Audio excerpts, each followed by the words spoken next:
சென்னை பட்டினப்பாக்கம் குடிசை மாற்று வாரியத்தில் மேற்கூரை இடிந்து விழுந்து இளைஞர் உயிரிழந்த விவகாரத்தில் பொதுமக்கள் பட்டினப்பாக்கம் சாலை பகுதியில் மறியலில் ஈடுபட்டிருந்தனர். இதனால் 2 மணி நேரம் போக்குவரத்து பாதிக்கப்பட்டிருந்தது. இதுகுறித்த கூடுதல் தகவல்களை செய்தியாளர் செல்வகுமாரிடம் கேட்கலாம். செல்வகுமார், மிக முக்கியமான சாலையில் இப்போ போக்குவரத்து பாதிக்கப்பட்டிருக்கிறது. என்ன நடவடிக்கை எடுக்கப்பட்டிருக்கிறது? அந்த போராட்டத்தை சரி செய்ய அதிகாரிகள் வந்திருக்கிறாங்களா?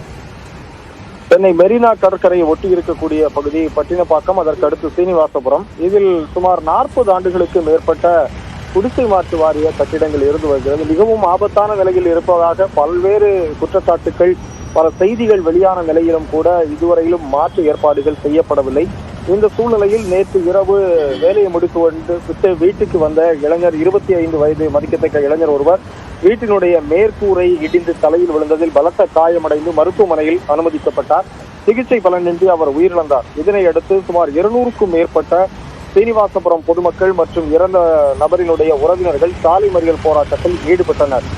2 மணி நேரம் தொடர்ச்சியாக நடைபெற்ற இந்த போராட்டத்தின் காரணமாக கிண்டியில் இருந்து அடையாறு நோக்கி கலங்கரை விளக்கம் வழியாக வரக்கூடிய வாகனங்கள் கடுமையான போக்குவரத்து நெரிசலில் சிக்கி தவித்தனர். எந்த பக்கமும் நகர முடியாத சந்துகளில், தெருக்களில் கூட வாகனங்கள் அதிக அளவில் நின்ற காட்சியை பார்க்க முடிந்தது. தற்போது போராட்டம் வாபஸ் பெறப்பட்டாலும் கூட இன்னமும் அதனுடைய வீரியம் குறையாமல், போக்குவரத்தில் எந்தவித மாற்றமும் இல்லாமல் தொடர்ந்து போக்குவரத்து நெரிசல் இருக்கக்கூடிய ஒரு சூழல். தற்போது ஓரளவு நிலைமை சீராகி இருக்கிறது. இருந்தாலும் 2 மணி நேரமாக பொதுமக்கள் பட்ட அவதி கொஞ்ச நஞ்சமல்ல. கொளுத்தும் வெயிலில் மிகப்பெரிய ஒரு கஷ்டத்திற்கு ஆளானார்கள். 1 வார காலத்திற்கு பிறகு இந்த வெப்பத்தின் தாக்கம் அதிகமாக இருக்கும்போது இந்த வெயிலில் போக்குவரத்து நெரிசலால் பொதுமக்கள் அவதிப்பட்ட காட்சிகளையும் பார்க்க முடிகிறது. நன்றி செல்வகுமார், விவரங்களை வழங்கியமைக்காக.